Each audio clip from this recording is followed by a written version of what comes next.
got your long run in if you do it on Saturdays, or if you do it on Sundays, you're maybe having a little rest day, or maybe you're doing what a lot of people do too. If you have a long run on Sunday, but you don't have a lot of time, those take a long time. You can do a shorter run on Saturday, so you're a little pre-fatigued. Do that with some strides. That way, you're starting out not completely fresh for your long run, and you can knock off some of those miles. So just another strategy. Running takes a long time. Long runs take a really long time. So if something's coming up on the weekend and you're trying to get that in, that's one of the ways that you can mitigate that. Yeah, and actually Patty's talked about that on her Facebook Lives this week, which correlate with running as you're training for races. Is the big fear that people hear all the time is running is bad for your knees. So we're going to talk about that today, which we know as runners. We've probably heard that. If I had $1 for every time I've heard that, been told that, or the alarming amount of people that are concerned about my knees. I've had, do you get x-rays on your knees? Do you check them? Aren't you worried about that? And I'm like, no. My knees no. do not hurt. I know how my knee works, and I know how my knee works. And we know as runners that, we're going to talk about that today. It's a complete myth. It's absolutely not true. And we're going to give you some things of why, actual data, studies that prove that, and things just to keep improving your knee health. And the reason we do that again is because we want to be resilient. The whole goal of sharing all this stuff is so you guys are armed with information, so you can stay resilient, so we can keep running. And this just happens to be the benefit to running.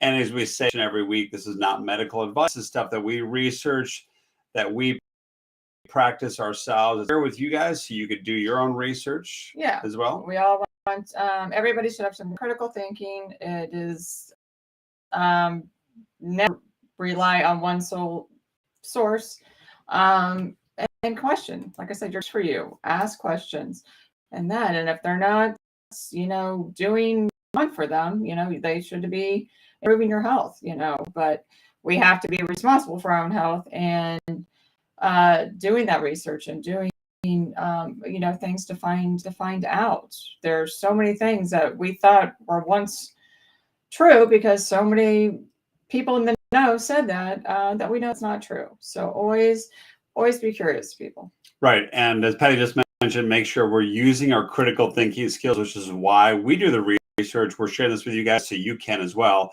because we're open to trying new things. Like Patty said, things change over time, right? Science and we want to keep it change.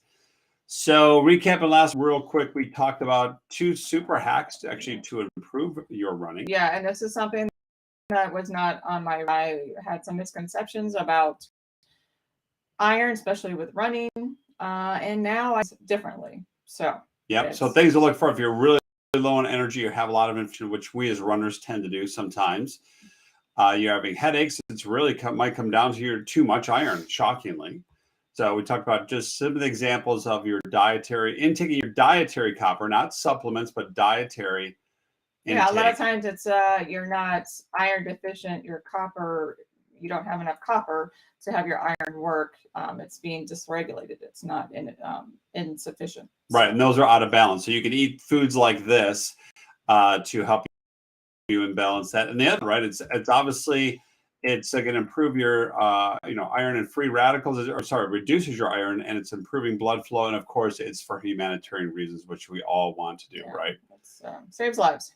Right. So that was a quick recap of last week. So now today we're going to talk about the truth about running in your knees. Again, it is a gigantic myth that we hear out there all the time. Yeah, and a lot of people that don't run, you hear runner's knee. That's an formal, syndrome. It does have an actual name for it. But that's pain in the front part of your knee. Literally called runner's knee. So you would think a lot of people have a misconception about that, why would you run? You're going to get runner's knee.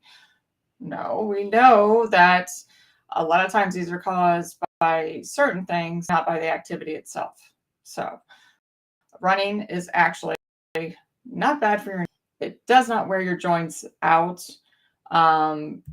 Like a lot of people say, and it's not going to increase your risk for arthritis.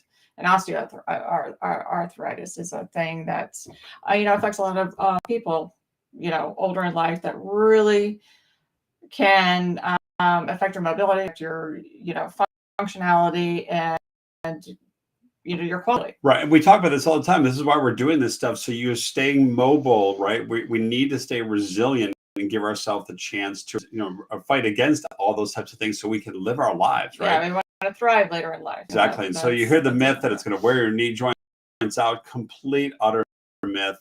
And I know a lot of you, we're master runners and senior master runners. And I'm sure you have a lot of family members that are like, what are you doing? That's not good for you, Yeah. But we know now that, and there's been multiple studies and meta-analysis of studies that it's actually just the opposite.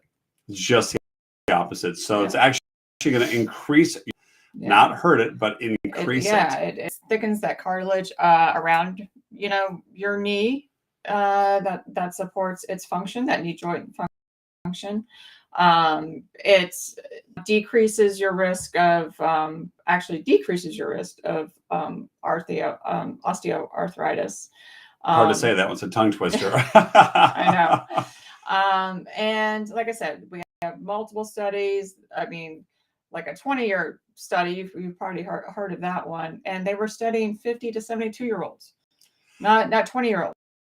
They're in our age group that were running for a long time, that found out that the good news is recreational runners had benefit and the lowest risk of developing osteoarthritis. So yeah, I think the percentage, and then the fact of the people that are scary, they're the ones who are going to have higher chances for this type of arthritis. So all those people that are worried about your knees are not worried about sitting all day. That's what completely boggles my mind. Yeah, exactly. Because again, it's just, and that's what I come and say. I'm like going, it's more dangerous for me to sit all day than it is to run every day. Yeah. So really, you want to do the opposite. You want to improve your knee health and your strength by doing some strength training. Yeah. So we know our joints. It's innervated. By our. She's fine. Okay. Our muscles. Our quads and our hamstrings, and it connects. From our femur to our tibia. So, and it's just on a track. It's a simple movement, but you have muscles that innervate, around there. So if those muscles are weak, if our hips are weak, if our hamstrings are really tight, if our calves are tight, this is all that knee in that joint, and not allowing it to slide on that track like it should. Anytime it doesn't slide like it should, you're going to experience some pain. Now, if any of you have had ACL or skier, there's a lot of sports where you get ACL tears or MCL, then all about your knee health and your joint health. And that's not what we're talking about. This is talking about strengthening those muscles around there, keeping, like I said, your quads and your hamstrings are your main muscles, muscle groups that support your knee, allowing you to do all the things you can do, to squat, to hinge, to lunge, to run, it's the largest joint that you have, and it does a lot. So we want to keep all those, muscles that are supporting it, that cartilage around there. That's why doing not only strength, but you want to do that stability work too. Those are two things that help stabilize the muscles around that joint, and strengthen, to keep those balances that we need. Those, when we have weaknesses, when we have muscle imbalances, those just pull on that joint in ways it's not supposed to. And if that cartilage over time is being pulled in that wrong area, we know suddenly when that happens, like I said, if you're skiing or in an accident or something like that, but over time that can affect and cause pain over time. But simple strength, simple stability work is going to keep those that uneven pressure, or that extra pressure that's put on there by not having the proper mobility or function with that joint. Right. It's all because because typically when you're getting injured, he talks about all the time, we've talked about it here, it's because you have imbalances, you got weaknesses in the muscles, and that's going to cause some issues, right? So some specific exercises you can do to improve your knee health is actually side plank, which may be you're not thinking, right, what, how, but she said your abductor as well. But so your glute medius is one of your glute muscles. It's your maximus is the big power one that we think of, but you're the one that actually stabilizes your pelvis. Remember, 20% of your energy when you run is stabilizing your pelvis. And what happens when it's a smaller muscle, but it is responsible for that. So when you have disruptions there, that translates all down to your knee health, believe it or not, because we have a kinetic chain. So side plank not only strengthens your core, it's a harder exercise, it strengthens that deep core stability that we need, but the leg lifts will hit that doing that, and it's actually a harder exercise than you think. Yeah, much harder. It's a lot harder than you realize. But that really, it's that glute medius that really strengthens that, and like I said, improves that health, and also is going to improve your knee because, like I said, you're going to have better posture as well. Yeah, better stability. Yeah, and then seated hamstring curls. Obviously, this one you're going to have to do at the gym, but that is one that's actually going to help your knee health because it's going to strengthen all those muscles that are around your knee, and it's a critical one that people overlook. And at the gym, they have standing ones. They have ones you can lie on your stomach and do, but actually for muscle engagement, the most muscle engagement that you have for your hamstrings to do is actually doing it on the seated machine. So that's why we say that. Now, of course, if you're at home, utility ball, and do hamstring curls like that, you can do them, standing. Yourself. If you have resistance band, there's to work around that. But if you have the option at a gym, that doing the seated ones are going to give you the most benefit. Yeah, and then of course single leg squats, you can do that at home. We talk about that all the time. That's your stability. Like I said, stabilize all those muscles that are around there to support the knee, and you also need to strengthen. So we correct those muscle imbalances that we have. A lot of times we have it per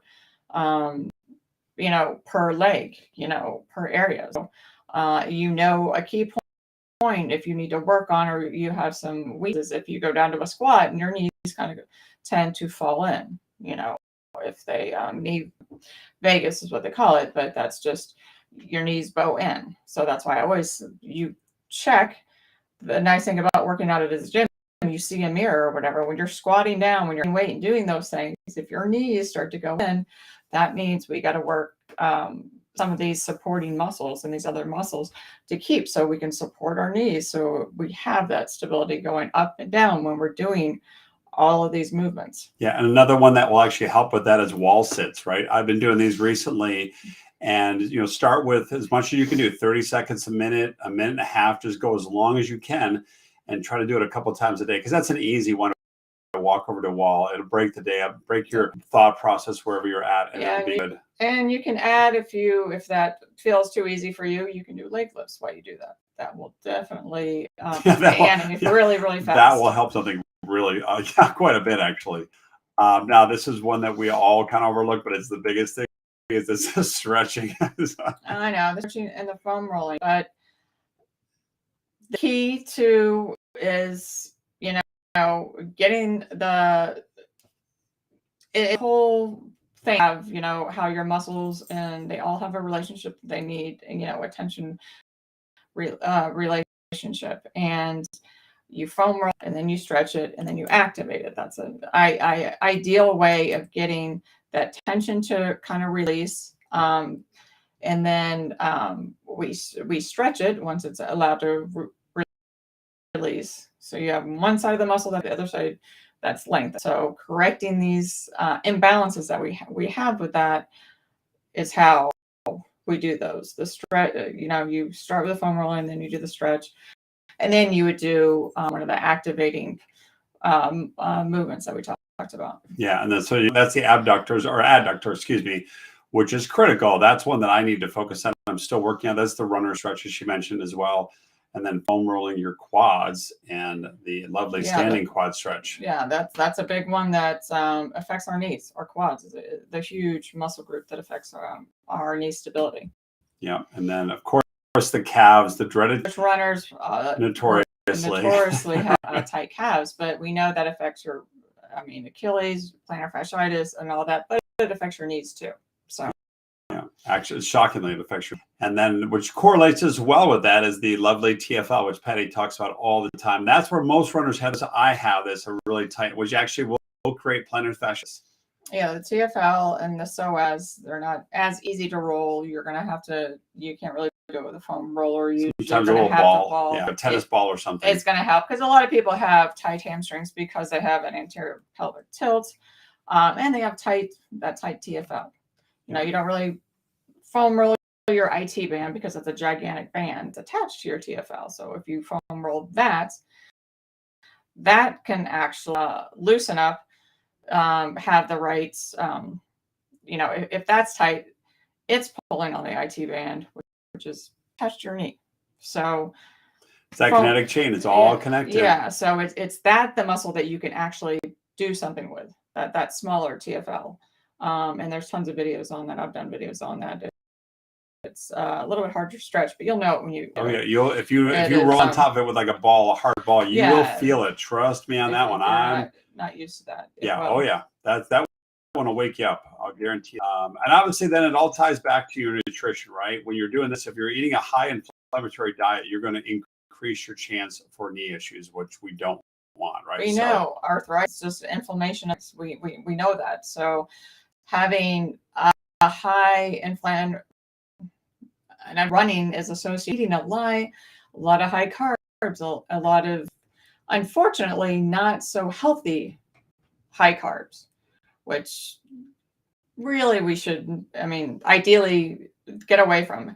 Yes, you do need to fuel your runs, but you can fuel your runs in a healthy way that's not eating donuts and crazy junk food just to, and sugar and all that. So takes a while to get that nutrition down, but you can fuel your runs with healthier ways versus just like, we just run to eat carbs. We just run to eat donuts. We just run to eat pizza. How we have those, all those used to think that way. All those means that you have as runners. It's like, no, we're asking our body to do a lot. So you want to give it high quality food. Yeah. So again, as Patty just mentioned, avoid sugar, avoid seed oils, obviously. Those are the things. Those are just really inflammatory items for our body that we just can't handle. We can't, like I said, ask our body to do all this stuff and strength train and do all that. Then we insult it with the food that we put in it. That it doesn't work right. So we want to eliminate those seed oils are really, really bad. And having high quality protein are key to being able to run and do all that. So we want that high quality. We want those omega-3s. Those are help a lot with inflammation, to reduce that. Pesticides are a thing. Organics, vegetables, if you can afford it, if it's in your budget. Berries are the least, the index, have a ton of nutrients in them. Get them. Like I said, prices are going up so much that the organic is not that much more expensive than the regular. Yeah, so that's true. It's worth do that. The non-starchy vegetables are the key. That's what's going to give you the most nutrient dense without giving you all the other things, like I said, the pesticides, and the omega-6s that we don't want. Yeah, and leads into what we said. Again, I'll do all these things. It's going to help you. It's all compounding effect, right? So if you're doing all these little things, increase your resilience, and you're going to decrease your chance for knee injury, which is what we're trying to avoid, right? And remember, it's still the critical thing that causes. There's a reason why runners get injured. They do. And the biggest thing is making those training errors. So I always talk about train smart, And the foundation, again, is your nutrition, which is what we talk about each week. So for you guys, If you're looking, if you're stuck, you just can't keep seeing move forward, go ahead and go to runtips.us/call. I'll put it on the bottom of the screen there, on the screen there now. But if you just go there, we'll set up a call and kind of walk you guys through some stuff. We are in our 50s. We will always be this way because we know what to eat. We eat those nutrient dense foods. We eat the pasture raised pork, meat, and eggs. While it does make a difference, it absolutely makes strongly a difference. encourage you guys. So if you're stuck in that regards, if you're stuck, there's a lot of information out there. It can be overwhelming. We know when you're overwhelmed, you don't do anything. You're confused. A confused mind does not make a decision. In nature, we're guilty of that. So if like I said, whether it's how many calories you should eat, or like macros, people talk about that. Like I said, all that stuff can get really confusing, but there's some simple formulas if you want to know what is right for you. Right. And you'd be shocked. It's just a lot of times minor changes to what you're doing. You're going to see differences, not only on the scale, but you're going to start to feel better, which is what we all want, right? Yes. So you should be feeling good every day. Exactly. That's the key. That's what's, living that healthy lifestyle. That's what we want to do. And all of it goes together. All of it goes together. Does indeed. So hopefully we're inspiring you guys to think critically, do your own research. And hopefully today you guys found this helpful. So keep running, keep doing all these things. This is what we're focusing on. We keep thriving. Exactly. And we will we'll end it with that. We'll see you guys next week. Happy Saturday, everyone.